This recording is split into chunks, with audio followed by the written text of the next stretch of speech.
My old job was to reach out to former Taliban fighters and Iraqi leaders in a war zone.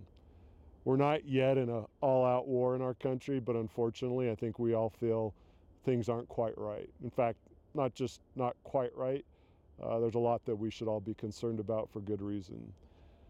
So when someone decides to run for office, whether it was Congress in 2020, and thank you all for your support that last campaign, in your mind you come up with the reasons why you want to do it again or should do it again, and then there's the other side, why you don't want to do it, or convince yourself why someone else should do it.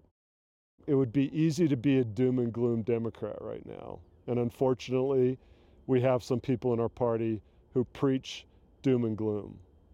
I'm not one of those Democrats, and I'm not one of those candidates. And maybe it's because when I was in the middle of Fallujah during the biggest battle of the Iraq War, the Marine leaders and I would wake up, and some days, many days, we only had bad options. But some of those options actually translated into things that worked. It didn't happen in a day, and it didn't happen in a week, and maybe it didn't happen in a month. It took a while, and it took a lot of grit. We do not need to accept what our legislature did. By chopping up this county where we stand in 4 pieces, they want us to sit back and accept it.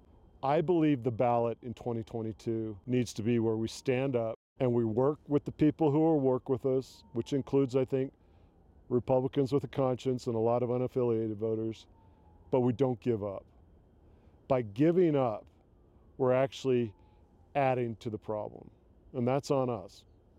So I believe the ballot in 2022 needs to have a Democrat in every category, whether it's a county level, all the way up to the United States Senate. If we don't give our neighbors, if we don't give ourselves those choices, we will be doing exactly what the Utah State Legislature wants us to do. And my time in the war has taught me the leaders I liked and the leaders I learned a hell of a lot from did not turn around to our troops and say, here are the 10 reasons why this battle is lost. Here's why it's too hard. Here's why the scar tissue isn't worth it. The leaders I gravitated toward were the ones that said, we're going to do it. The trench is deep. The challenges are real. We know what the data shows, but we're still going to do it because it's the right thing to do. And that's why I'm running.